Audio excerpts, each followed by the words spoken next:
Welcome to Darth Vader Unlimited. It is a pleasure to be here, of course. I don't know why this looks dark on the camera. All right, so we'll see if we can do something about that. All right, let's turn it right way up.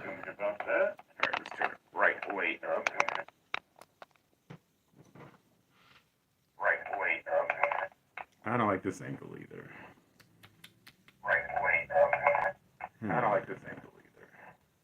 Sorry about the feedback.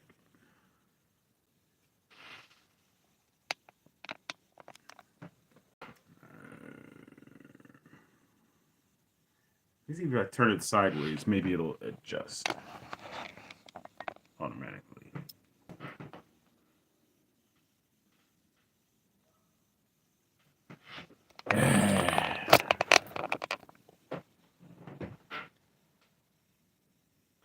Luke.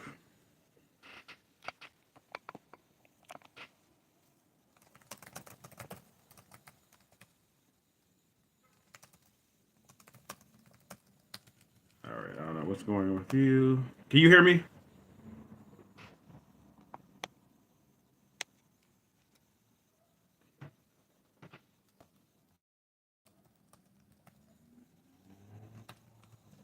All right, let me refresh this. I'm sorry, I got a lot going on here. Can you hear me, Luke? Oh, good to hear. All right. Again, I don't know why it's compressed again, but I'm very happy to be here. Had a rough week. Hope you had a good week, everyone that's on. And in case my son and daughter are on the line, I am your father. But anyway, you know how it goes. I always say what's up to Luke Skywalker Unlimited. He said he watches it with his sister, and he just refers to her as Leia Unlimited. So Leia Unlimited is with me again, Cheetah. Appreciate that, Luke and Leia. Okay, sister. So you have a twin sister. Well, you didn't say she was your twin, but anyway. Today's live stream, we're going to discuss the Ahsoka series. Okay, and again, I don't know why my monitor is dark. I don't know why that's going on, but okay, we're going to do our best no matter what. Okay, and I've lost picture again, but I can still see it through here. We are going to discuss the Ahsoka series. First of all, I want to ask, what did you think of the Ahsoka series? So I'm going to put a poll up. All right. How would you rate the first two episodes of the Ahsoka series on Disney Plus?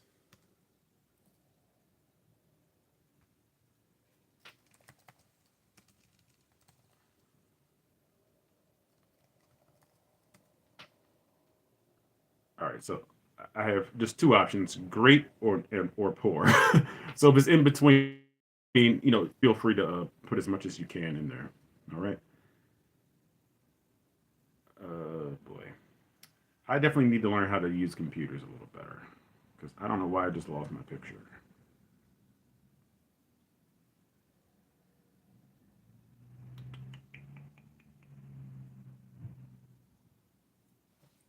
Probably just need a new computer. All right, so there's the poll. There's my picture. Okay, so Ahsoka premiered on Tuesday on the 22nd. Uh, it was originally supposed to debut on the 23rd, which was Wednesday, but they pushed it forward to Tuesday by a day. And instead of coming out at 12 a.m. on Wednesday, they decided to make it, I think, 9 p.m. Eastern time on the day before. I don't know what that difference did for it. Okay, but uh, let me just try to recap as much as I can, and hopefully I can kind of remember it because I enjoyed the first two episodes. I'll just come out and say it. Okay, I'll give it a grade afterwards. Okay, but it starts off basically with what we see in the trailer. We see two dark Jedi. I'm only going to call them dark Jedi because we don't know if they're Jedi or Sith, but we're under the impression that they're not Jedi. Okay, the late Ray Stevenson, who passed away, I think, as soon as they finished filming, which was very tragic. So rest in peace to Ray Stevenson. and his apprentice, whose name I never got in the actual show. Now, I think her name is Shin. I don't know where they got that. Maybe they just had it like listed somewhere, and people just said, "Oh, yay." Okay. But we see Balon and Shin, his apprentice, they're brought aboard a ship, a Republic ship. And the first thing I'm wondering, I'm like, why did they even let this ship aboard if the captain was skeptical that they were Jedi in the first place? Because they said the ship was transmitting an old Jedi code. So, and his name was Captain Hale. He's played by Mark Rolston. Mark Rolston, he's been in several movies. He was in Aliens. He was the guy with the big gun. I don't know if you guys remember that from 1986. He was one of the guys with the big old gun. He also played the guy that was trying to. I'll use a different word because this is a word that's not really favorable on YouTube. He tried to have his way with Tim Robbins in Shawshank Redemption. He was that prisoner that they kind of beat into like handicapped state in the Shawshank Redemption. Okay, and he also played one of the agents in the first Rush Hour movie. He's the kind of blonde guy. Just to give you guys an idea of who he is. So he was immediately skeptical about them being Jedi. So I was like, so why did he let the ship aboard in the first place? Okay. But again, that didn't torpedo the episode. I'm not saying, well, that's the reason why the episode sucked. No, I'm not saying it. And by the way, I got this shirt from my sister just last week. And it is Vader, of course. All right. So I'm very grateful to my sister for that. Okay. So this Republic ship invites this ship that may or may not be Jedi aboard. The captain, and again, doesn't really make a whole lot of sense. The captain walks down personally instead of having security meet them and then bring them to the bridge once he's realized they're not a threat. But he goes down there personally. He's standing there with his arms folded behind his back with this ragtag security group. Let's see, to move the story. That's why he let this ship through. It doesn't really make a lot of sense though, but okay, right. Push the story forward. Okay. All right. I guess you gotta have idiots in the story just to show off the greatness of powerful characters. All right. Again, this doesn't make the episode bad. I'm just saying that afterwards. It's like, why would he even let the ship aboard? So he's like mouthing off. He's like, I know you're not really Jedi. Blah blah blah blah blah blah blah. So Balin and Shin, I think, he says, we're not Jedi. You're correct. And then the massacre that you see in the trailer, that's exactly what proceeds. You see Shin go on the bridge with that great move. He's like blocking using the Force, and like that was great action. It's a great start to this episode. It's called Master and Apprentice. And Master and Apprentice obviously is twofold. Not only are we talking about Balon and Shin being Master and Apprentice, but later we find out that Ahsoka and Sabine are Master and Apprentice. And there was a line where somebody, I think Hera said, your former apprentice. And immediately I was like, wait a minute, Sabine? Now I know she's skilled with, like edged weapons because we saw her training with Kanan Jarrus in the Star Wars Rebels series called Trials of the Darksaber. Okay. So we know she has, skill even without the Force. But I was like, wouldn't you have to be Force sensitive to be trained by a Jedi? Then again, Ahsoka's not a Jedi, so maybe that's kind of wiggle room to do that. So, okay, so let's go back to the beginning. So, Balon and thanks for the smiley faces. Balon and Shin, I guess they take over the ship. I don't really remember what happened after that. It's like you see them slaughter everybody. Okay, all right. As I'm recalling, the information is coming back to me. They were there to rescue Morgan Elsbeth. Okay, you remember her? She was in The Mandalorian season 2, episode 5, The Jedi, where we first see Rosario Dawson as Ahsoka in live action, and that was a great episode. Let me know what you guys thought of The Jedi, the episode of The Mandalorian. That's where we learned Grogu's name. We also learned that Grogu was actually in the Jedi Temple when Order 66 took place. Okay. So she's there to rescue Morgan Elsbeth. And on a side note, okay, Morgan Elsbeth is played by Diana Lee Inosanto. As soon as I saw her name, I said, that's Danny Inosanto's daughter. Okay. If you're not familiar with Danny Inosanto trained with the great Bruce Lee. She is the goddaughter of the late, great Bruce Lee. Okay. And Danny Inosanto was in Game of Death. and he's the one. He's the one that had the black outfit on, and he had the red sticks. I think he hit Bruce Lee in his head. He said, "How do you like that?" And Bruce Lee like punched him. But yeah, that's Danny Inosanto. She's his daughter. Okay, so she's freed from this Republic ship, and again, it makes you wonder if a person that was this vital to the Republic was being transported for trial, why would you let a rogue ship on board? Unless you're going to move the story forward. So really that makes sense, but it's a great action sequence, okay? And it's a great way to start the episode. So Morgan Elsbeth is freed, and then we cut to Ahsoka on, what was the name of that planet she was on? But whatever it was, it looked like an entire like ancient city, because they're like pillars like all over the place. Because at first I was like, is this a temple? But they're like, it seemed like there are pillars for miles. So obviously it was like a whole ancient civilization. We learned later on that that was a Night Sister, like stronghold. But I thought the Night Sisters only dwelled on Dathomir. Wrong I am. Okay, because obviously the Night Sisters are going elsewhere. All right, and just for a quick sec, let's see what you guys thought. Let's just see what's going on with the poll. Okay, so most people that have voted have said that the episode was great. I agree. I think both episodes are great. Okay. So she's in this like ruined city. It's probably just an ancient city. Okay. And she carves a hole in it like they do in the trailer. She drops inside of this like sort of sanctum. And there's a pedestal. And immediately when I saw it, I'd immediately thought about The Fifth Element. Okay. I don't know if you guys have seen The Fifth Element, but Chris Tucker, what's her name? Mila Jovovich and Bruce Willis have to go to Earth, and they have to go to this temple and activate these elements so that this ultimate evil doesn't destroy the planet Earth, in the fifth element.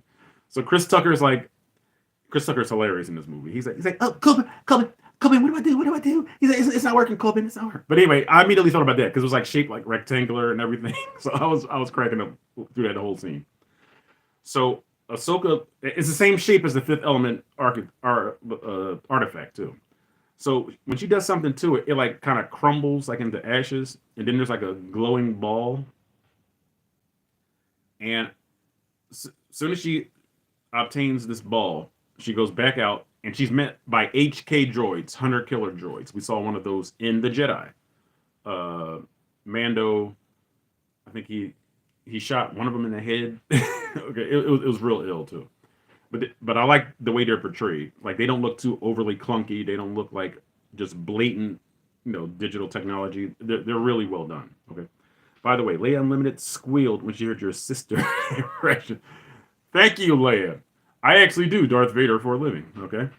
And I've actually been paid to do Vader, so I'm not really exaggerating, but I've gotten a paycheck for voicing Darth Vader. Thank you so much, Leia, and thank you, Luke, for letting me know. Okay. I hope you guys get to check out more of the videos on the channel. I don't know if you're familiar with something called Bat in the Sun. Okay. Wait a minute. Let me put that in the chat so there's no confusion. But Bat in the Sun, they produced a series called Superpower Beatdown. Superpower Beatdown. And I am featured as Darth Vader versus Batman. And I would, not to blow my own horn, but I would really recommend that everybody watch that video. That's one of the few videos that kind of got my name out there as a Darth Vader, and I'll say impersonator, okay? But, I really love the way it's done. It was filmed in California. I'm here on the East Coast, so basically I just recorded the vocals and sent them to the producers of Bat in the Sun, and they had an actual actor in the Vader suit. They had an actual actor in the Bat suit, and it looks very well done. It looks like they're actually on like not a sound stage, but it looks like they're like actually in a factory that's supposed to be the Death Star. So I'm just going to put the information up here. When you get a chance, I would recommend you check it out. Okay, but it's one of my favorite videos. So she's fighting off these HK droids, and obviously they want the map. I don't remember if they spoke or not, but when she defeats them, they all like self-destruct. And Ahsoka has to do like a 40-yard dash to escape them. And when they blow up the entire ruined ancient city. I'm like, wait a minute, these droids have this much power? It's like a nuclear explosion. And she escapes kind of like Qui-Gon escaped Darth Maul on Tatooine. Like the ship flew low. Hu Yang was flying the ship. That's the droid from the Clone Wars. There's an episode where there are these Jedi younglings. They have to get their lightsaber crystal. There's a Wookiee among them, Gunji. He's also in the Bad Batch season 2. But the droid there was called Huyang. It's an ancient droid that cataloged all the lightsaber crystals and all the hilts. And it's voiced by David Tennant, who plays the Doctor from Doctor Who. Okay. So Huyang, he flies low. He lowers the ramp. She kind of jumps aboard the ship, Qui-Gon style. And there's this massive explosion from these 5 or 4 droids. And I was like, wow, those droids are powerful. I had no idea. Okay. But then she flies off. She goes to, where does she go? She meets up with Hera. All right. And I don't know what planet they're on, or if they're like in orbit. I think they're on a Republic ship. I think that's where Ahsoka meets up with Hera. Let me just be honest here. I am not crazy about the actress they got to play Hera. Now, maybe the actress is very well known. Let me look her up real fast so I don't sound totally ignorant. Harrison Dual actress. Mary Elizabeth Winstead. Okay, what has she been in?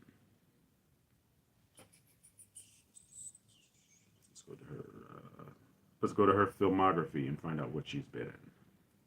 Very pretty actress too. But okay, The Ring 2. Never. I don't think I saw any of the Ring movies. Sky High I did see. Final Destination 3 I saw. I did not see Live Free or Die Hard. I didn't see Scott Pilgrim versus the World or Abraham Lincoln Vampire Hunter. Never saw that. I did see 10 Cloverfield Lane, so yes, I do know who did. Oh, she played Huntress in Birds of Prey. Okay, so I am familiar with who she is. I just don't think she was a great choice to play Harrison Dula. I don't know why. In the animation series, Star Wars Rebels, Hera looks very alien. And in this one, Mary Elizabeth Winstead, she just looks like she has on green paint, like Lou Ferrigno did when he portrayed the Hulk. But again, this is not a point of contention with the episode. I'm just not crazy about the choice of actress, okay? And rather than being a general, she just sounds like she's like a motivational coach. So she tells Ahsoka, because Ahsoka shows Hera the orb, the little ball that she got from the planet. And she's like, well, you know who can read these glyphs. And I said, so this is where they'll introduce Sabine Wren, okay? So then the action pans to Lothal. And we know that from Star Wars Rebels. Governor Ryder Azadi, I guess it's like a ceremony about the saving of Lothal in the series finale of Rebels, where they fight off the Empire and Grand Admiral Thrawn and Ezra Bridger go off into the unknown regions in hyperspace because of the Purrgil, those big space-faring whales. Sabine no-shows it for no reason. I was like, I did a commentary track, which I wanted to upload on YouTube, but I didn't have the storage space, which sucks because it's just a genuine reaction to these things. And I was like, there's no point for Sabine to be acting like this. Like, Ezra asked her to protect Lothal in his absence. It's like, so why would she, like, no-show this? I wasn't crazy about that. I was not crazy about Sabine's, like, her attitude. It's like, we already saw her progression from, like, rebellious Mandalorian to, like, assistant. Like, she actually left her homestead to help Ezra and the crew in season 3. Because remember, she was just going to stay on, not on Mandalore. It was a Concord Dawn. Wherever her family was, she left the crew of the Ghosts to be with her family. So from her to go from like rebellious team when we first meet her to like, I'm standing by my mother, by my family to help fight off the Empire, and then it's back to this. It's like she's like speeding down a highway for no reason. I'm like, what is this? It's like, what? Why? Why are we doing this? So then we learn that Ahsoka walked away from Sabine because remember they were supposed to go find Ezra Bridger in the series finale of Rebels. So there's like this manufactured tension. There's like long looks between them. So like looking across the room, it's like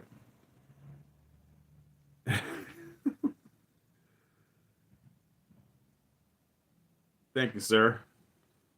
Luke. I appreciate that. So they're like not really saying much. Then it's just like, and I hate manufactured tension. Like it's like why? Then we learn like, well, she walked away from Sabine. We still don't know why yet. Why she walked away or whatever. And she basically said, I need you to read the glyphs on this. Sabine says, well, let me do it in a place where I can think and have a clear head. And Ahsoka's like, no, it stays here for whatever reason. It's like, what can Sabine actually do? Like, so she says, yeah, I'll stay here. As soon as she said that, I said she's going to be gone by the time she comes back. Needless to say, when Ahsoka returns, Sabine is gone with the artifact. No surprise there. So Sabine kind of does like a Rubik's Cube thingy, moves all the pieces into place. We see like a map of two galaxies. And we see like this one line from one galaxy to the other. Then my sister asks, what is the point of this stream? The point of this stream, Leia, is we're talking about the first two episodes of the Ahsoka series, okay? Wherever you guys are, I'm not sure where you guys are, Luke and Leia, but has it debuted there yet? The Ahsoka series. Okay.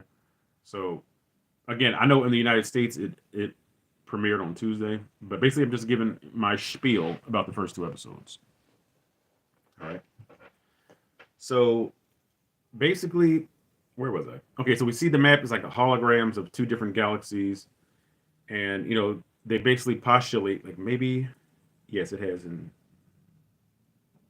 Philadelphia. Wait a minute, you're from Philadelphia? Because I'm in Philadelphia. Interesting.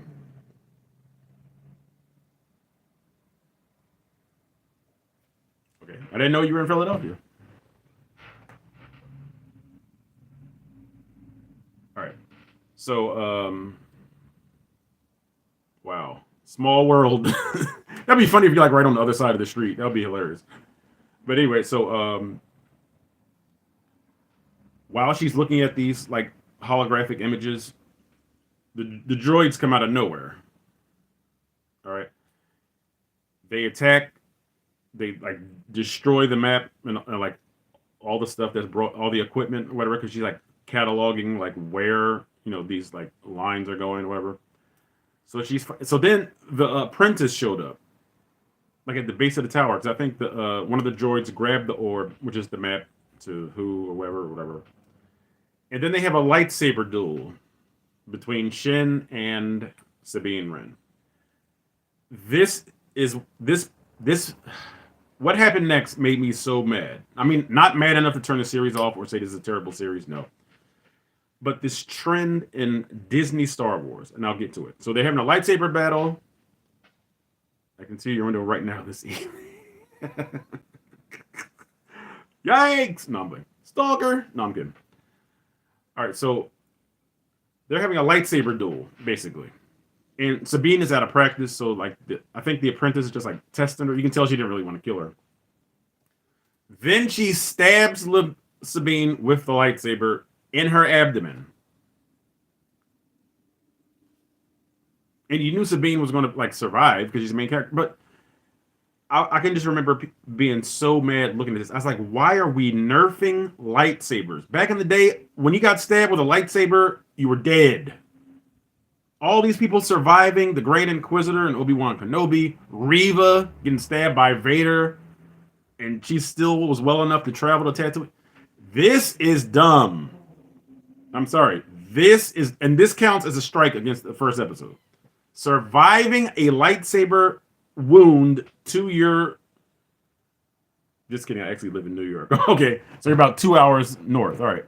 So we're both here on the East Coast, okay? All right. So Sabine gets stabbed by Shin, who is the apprentice, and I remember just like not quite going ballistic, but just being very incensed that people are just surviving lightsaber stabs. And my thing was this: why didn't just one of the droids just like shoot her from like the top of the tower and like stun her or something? Like that could have worked. Or why didn't like Shin like cut off her hand? But being impaled by a lightsaber and surviving is dumb to me. I'm sorry. It's dumb to me. All right. So that was the end of the first episode, Master and Apprentice. So let's go right into Toil and Trouble. Toil and Trouble was actually episode 2. Okay. So I'm thinking, okay, I'm like, okay, so I guess Sabine is going to be in the back to tank, so she can just like fully recover, because obviously she's going to be an important part to the series because they need to find Ezra. So Sabine's not going to die. So when we find her, she's just in the hospital bed, just recovering. I'm like, where are the tubes? it's like no mask, no life support, no beeps. Beep, beep, beep. It's just the old medical droid there.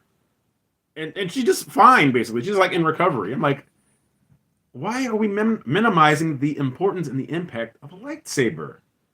And I might sound like a nerd saying that, but I'm serious. I'm like, this is a part of the story. Like, nobody just has lightsabers. Only the Jedi and the Dark Jedi had lightsabers. But nowadays they make it that the Sith had lightsabers. Okay.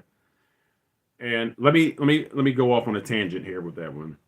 Originally, the Sith did not have lightsabers. It wasn't until the Phantom Menace that the Sith had lightsabers. The Emperor did not have a lightsaber in Return of the Jedi.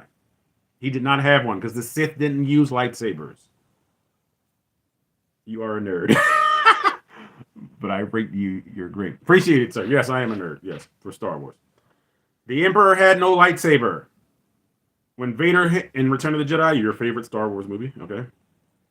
Vader hands the Emperor Luke's lightsaber, and the Emperor goes, yes. A Jedi's weapon, not a Sith's weapon, not a Force user's weapon, a Jedi's weapon. That's what the Emperor said. And he said, much like, I'll try to do the Emperor too. Much like your father's. Because Vader was a Jedi, but now he's a Dark Jedi. That's why Vader had a lightsaber, because he was once a Jedi. Much like your father's. By now you must know your father can never be turned from the dark side. So will it be with you. Thank you very much. But anyway. And then later on, the Emperor has the lightsaber, Luke's lightsaber, on his, like, the arm of his throne, and he goes, take your Jedi weapon. Remember that? Can you back me up here, Luke? He did say all these things. Take your Jedi weapon. Use it. I am unarmed. Why wouldn't the Emperor say, hey, I got my lightsaber, let's duel? Or after Vader was defeated, why didn't the Emperor just pull his lightsaber out of his sleeve and say, let's go. Let's do it. Because the Sith didn't use lightsabers. That's the point. But that all changed with the Phantom Menace. Okay? So not everybody had lightsabers. So the fact that people are just surviving lightsaber wounds is dumb. Look at really, like, what doctor is there that has expertise on lightsabers? Because they're rare. You didn't see them anymore. Oh, you got stabbed by a lightsaber? I think you're good as dead because we don't know anything about lightsabers because we're not Jedi. Let me calm down, okay? So Sabine survives like we expected her to. All right. So she's just in recovery. She has this little, like, love spot where she was stabbed. No, like, cybernet. It went straight through her, the lightsaber. It went straight through. So just has a little inconvenience, a little passion mark here. And the Emperor didn't pull out his lightsaber because after all those years of not fighting any Jedi, he became a powerful tyrant. He usually became fat. And he weren't probably as agile anymore. I don't know about that one, Luke. Okay, but the Emperor did not have a lightsaber in Return of the Jedi. Okay, and I just explained. He grabs Luke's lightsaber, Vader hands it to him, and he says, a Jedi's weapon. And remember, the term Sith was never used in the original trilogy, okay? But he never said, oh, one of these. He just said, hey, this is like your dad's. He was a former Jedi. So originally, that's what I'm saying. Originally, the Sith didn't use lightsabers. But that changed in the Phantom Menace. Because then Darth Maul had a double-edged lightsaber. The Emperor, Darth Sidious, has 2 lightsabers coming out of both sleeves. Count Dooku. It makes sense that Count Dooku would have a lightsaber. Because he was once a Jedi. All right? So this George Lucas changing the story on us again. All right?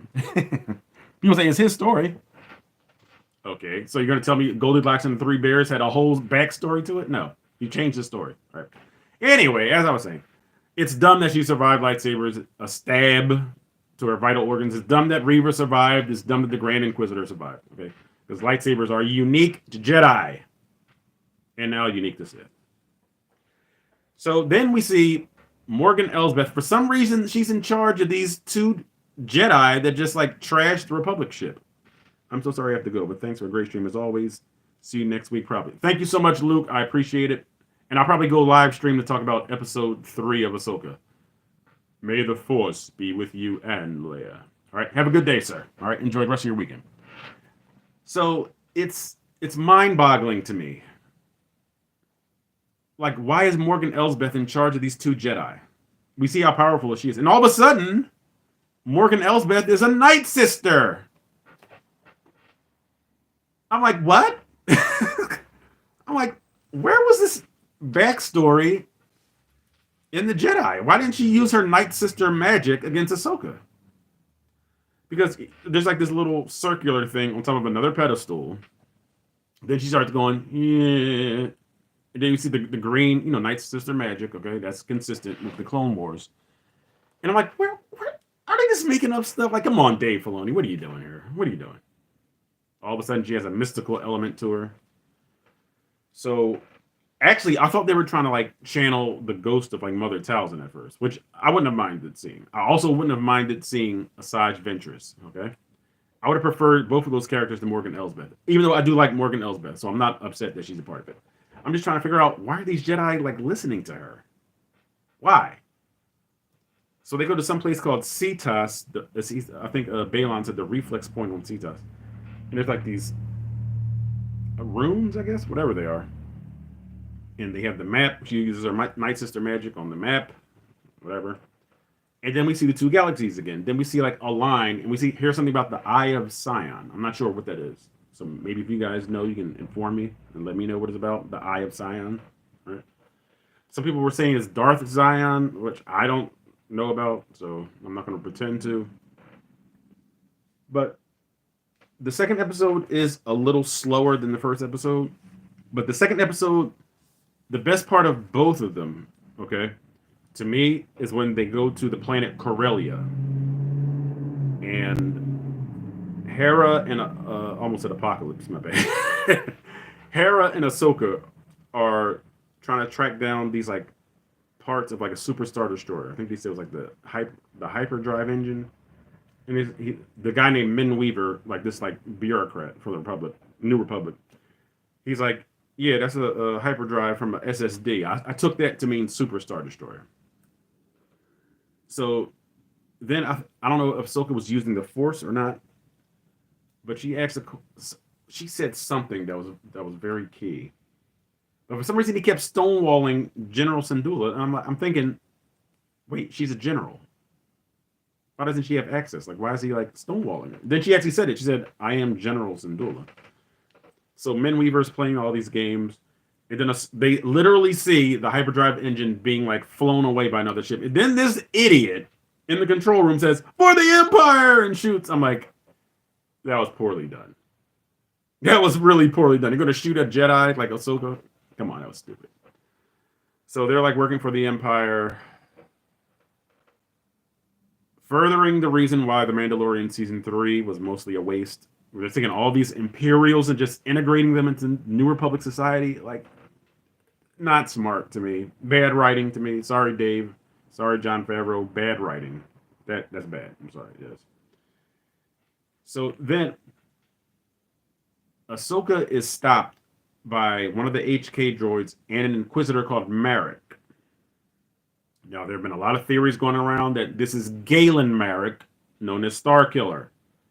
And I also saw something else on somebody else's channel where they said that the credit for the actor playing the Inquisitor, Marek, is Sam Witwer.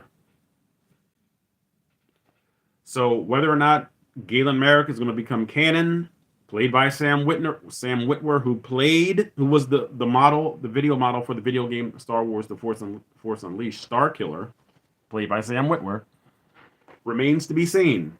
So Ahsoka and the Inquisitor are kind of having like a face-off. Ahsoka really isn't getting the upper hand or whatever that I can remember. Okay, and basically this is just a distraction so that the ship that's stealing the hyperdrive engine can break for orbit. And this is my favorite sequence with Hera and Chopper chasing the ship down. I know that it might seem insignificant, but the visuals were spectacular of these two ships in lower orbit of Corellia in this chase. All right. And I was just thinking, I was like, this is awesome. Both episodes have like movie quality special effects. There's nothing that took me out of this for these 2 episode premiere. Nothing took me out of it. Only thing I didn't like were story elements like Sabine, you know, being like rebellious and not wanting to have anything to do with Ahsoka seemed like, and her being stabbed was stupid to me. But those are really the only 2 strikes that I have against the first 2 episodes. So then Sabine has her kind of samurai moment, you know, kind of like Kanan Jarrus in Jedi Knight, which was season 4 of Star Wars Rebels. She like cuts her hair, she dons the Mandalorian armor, and she goes right back to the place where her mural was, and it's almost shot for shot with the epilogue scene of Star Wars Rebels in the season finale. Almost shot for shot, with her taking the speeder down to Capital City, with Ahsoka's ship coming in with the 2 fins, you know, the one on top and one on the bottom, and it actually pulling into like that slot where the building is, okay, where Sabine is. And basically, Sabine and Ahsoka start off where they left off in Rebels. So, in a way, nothing's really been accomplished here, as far as Ahsoka and Sabine go. But as far as the bad guys, they accomplished a lot. They stole the map from Sabine. They stole the hyperdrive engine. So far, the story is basically just about the bad guys, because they're the only ones who've accomplished anything. Even though, in fairness, Ahsoka did steal the map. So that's kind of like a recap of both episodes. So let's just get into the good stuff, or let's just get into my review. Story points, I'm going to give them a B+ for story points. Okay. The idea of another map is kind of lame to me. It's like another map. Really? We didn't get enough map talk in The Force Awakens. Another artifact. It's like, come on, didn't we see an artifact hunting and like temple diving in Star Wars Rebels, you know, Wolves in the Door and The World Between Worlds as a 2-part episode. Like, didn't we see an artifact in the Bad Batch season 2 with the big Zeppo, that big old like destroying robot where they had to like, I don't know, it's just been a lot of stuff about architecture and maps. It's like, come on, can we get something better? And again, that's why I'm giving it a B as far as story points go, because it's a good story. Okay. But the reason why it's not an A is because the stuff between Ahsoka and Sabine is just worthless to me. It is, because at the end of both episodes, now they're chummy again, and they're going to go resume what they began in Star Wars, the series finale. It's like, why do we make that detour if we're going to go right back to where we were? So I guess over the course of the series, we're going to find out what happened between Sabine and Ahsoka. But by that time, we probably won't care anymore. He's like, why did they stop hunting for Ezra? Even though it seemed like Ahsoka's been doing nothing but trying to find Ezra. You know, when she said the name, where is Grand Admiral Thrawn, when she defeated Morgan Elsbeth, immediately everybody that was in the know said, oh, she's still looking for Ezra. Okay? So, story-wise, B. Okay. As I said, special effects, A+. A+ for these special effects. As I said, it had cinema quality to them. Like, very well done. And if you're watching, and if you wouldn't mind, if you could just participate in the poll so I could see what you guys think about the first 2 episodes, I would greatly appreciate it. And unfortunately, I only had the 2 slots. Did you think it was great or did you think it was poor? It's like, well, if you didn't think it was great or poor, like, what would you vote? Okay. So, vote there, please, if you don't mind. All right. And again, if you're just tuning in, thank you for tuning in to the live stream of Darth Vader Unlimited, okay, here on YouTube. I don't know why my screen is dark. I got the lights on me, so I look better on my monitor than I do on the camera. Whatever. What is another great point? The uniforms and the spaceship. When I saw the X-Wings, like when they were kind of like in formation, flying around the big Mon Calamari cruiser in the Rebel fleet, I was like in love, because the sight of the X-Wing just did something to me. I don't know why. I was like in my feels. I felt like I was like watching like the original trilogy. I was like, these, and the sounds, that whine that the X-Wings produce. I just love those shots of the X-Wings. Okay. And the Republic ship, no, the New Republic, excuse me, the New Republic ship that Balon and Shin board, I thought like it was great. It looked great, looked like a real ship. You know what I mean? Didn't look like it was like a model or anything, but like I was really digging the special effects of the first two episodes. Very good stuff. The map, even though the concept or the idea of another map is a little lame, but showing the two galaxies, I thought that was very intriguing. And I'll have to say, my favorite characters so far are Balon and Shin.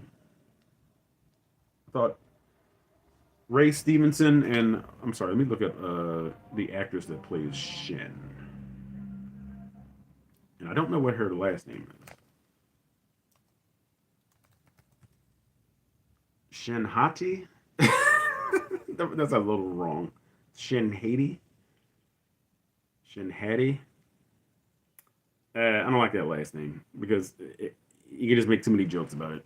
Haiti. She hates, so her last name is Haiti. But anyway, Balon Skull and Shin, every time they were on screen, I was just totally invested in both of them. I was invested in their relationship. I was invested in their dynamic. Uh, when they attacked the New Republic cruiser, it really gave me Old Republic video game vibes. I mean, because they're just like they're merciless. Like he stabs Captain Hale like close range. You know what I mean? I'm not saying like I enjoyed seeing people die, but I'm just saying I just thought it was very well executed. Like Ray Stevenson really comes across as like a force sensitive character. He's not overly emotional, and he's not just too stoic like a Vulcan like Spock or somebody like that. But I just thought that he had some great presence. Him and Shin Hati, whatever her name is. I like the Apprentice as well. And it wasn't until she was about to duel Sabine that I noticed her braid. So I was like, wait a minute. So she's like a Padawan from like the Jedi Order? Like, I don't know. Like, was she like, well, she had to be a little kid because we're talking about like no. Order 66 is 19 years before Star Wars. So 20 odd years. So maybe she always just had the braid and just kept it. And Balon resumed teaching her the ways of the Force. Because you can see how powerful she is when they board the New Republic cruiser in the opening of the show. But I just loved everything about them. I just don't understand why they're working like under Morgan Elsbeth.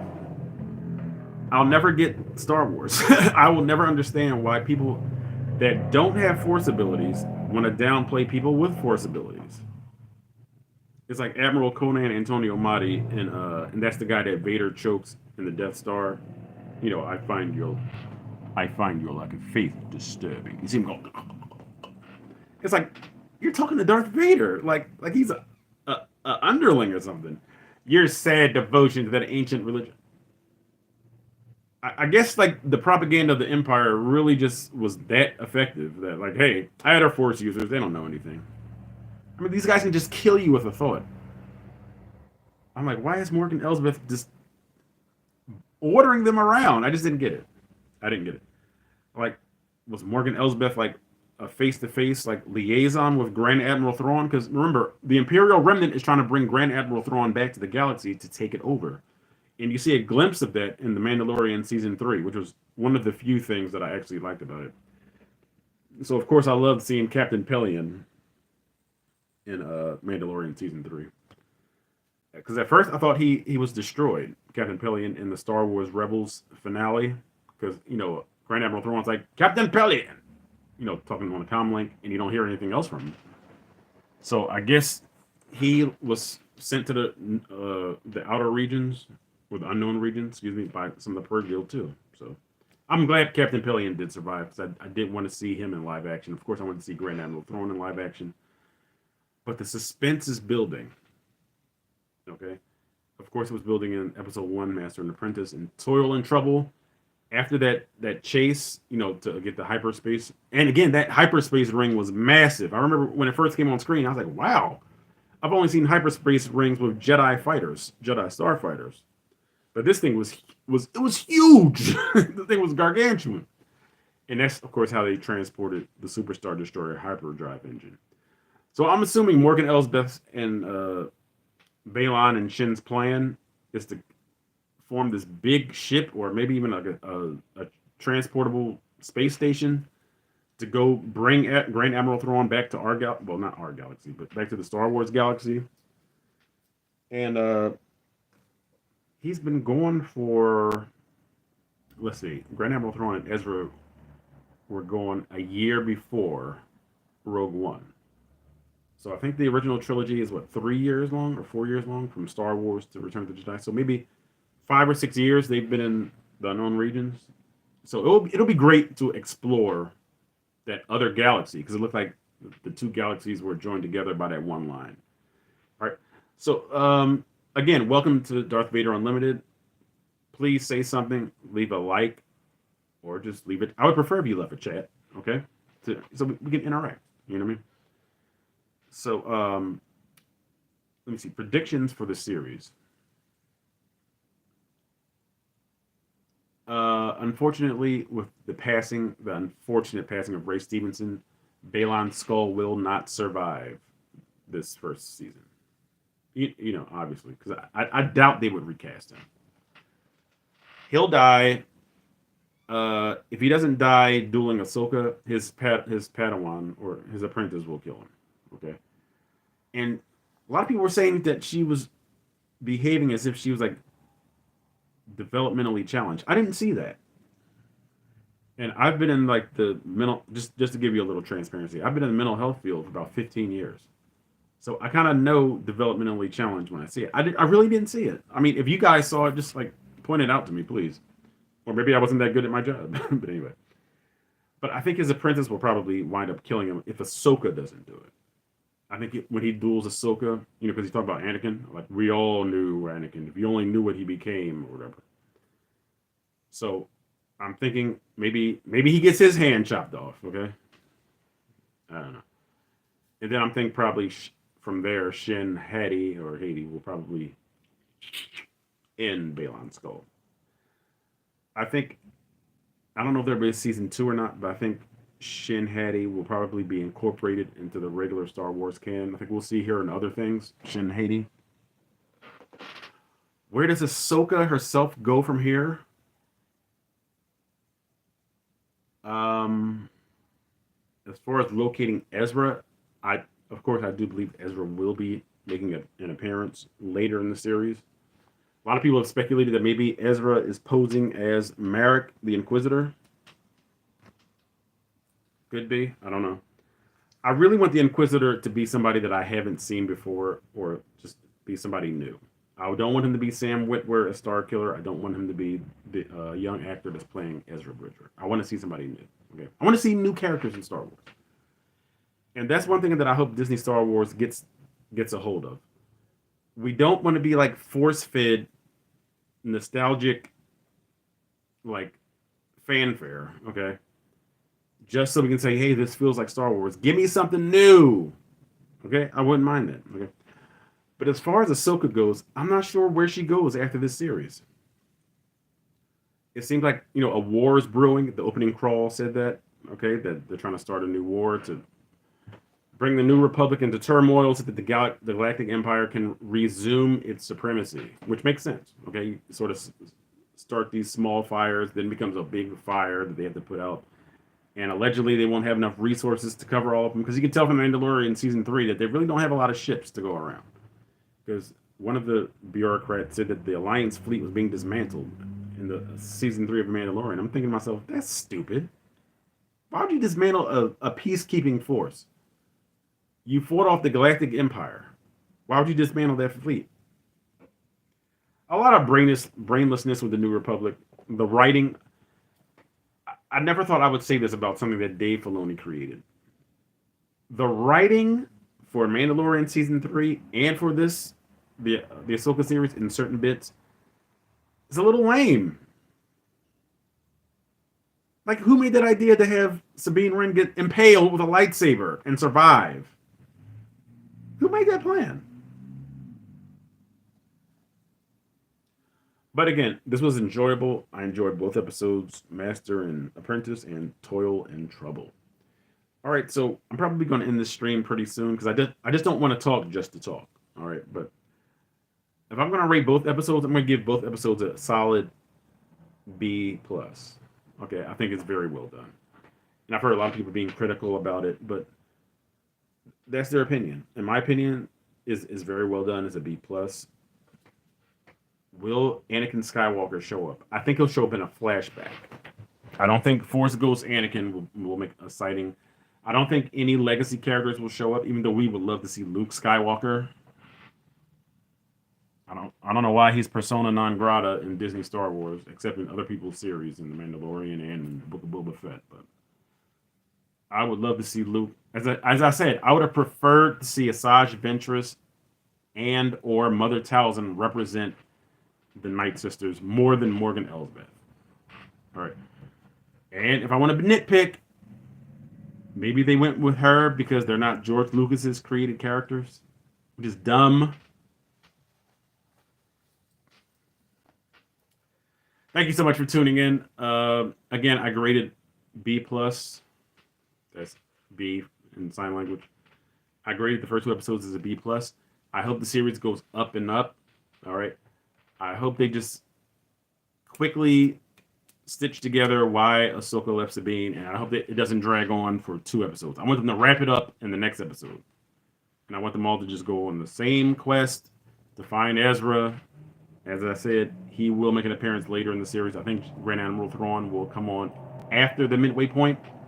All right. And back to my original question, I really don't have an answer right now. Like where Ahsoka, the individual, goes from here. As soon as you find Ezra, then what? Are you going to start a new Jedi Temple? Is Ezra going to be in charge? Are they going to deliver like these younglings, these Force-sensitive children, to Luke's school on whatever planet they were on with Grogu? Because Ahsoka has been there. She knows Luke. Will we see a conversation between Luke Skywalker and Ahsoka Tano regarding Anakin Skywalker, Luke's father? Now, would Luke need to know more about his father? He wouldn't need to know, but it would be juicy for us, the viewing audience. Okay? So again, brilliant effects, great, well, I won't say great, but good acting by all, even though I don't like 2 of the casting choices. Balon and Shin are definitely great bad guys. I like every time they're on screen. Morgan Elsbeth, not as much, but I do like the character. And they're going to need more than just the 4 of them. It's going to take more than Sabine, Hera, and Ahsoka and Chopper to overcome Morgan Elsbeth, Shin, Balon Skull, and Merrick the Inquisitor. That won't even be close if they fought. All right. So please join me next week. We're going to do another live stream next Saturday, okay? And we're going to talk about season 1, episode 3 of Ahsoka. So glad you guys have joined me. Please please respond to the poll. Tell a friend to tell a friend. Share the video with other people that love Star Wars as much as you do, as much as I do, so that my channel can grow and soon spread across the galaxy. May the Force be with you. Peace.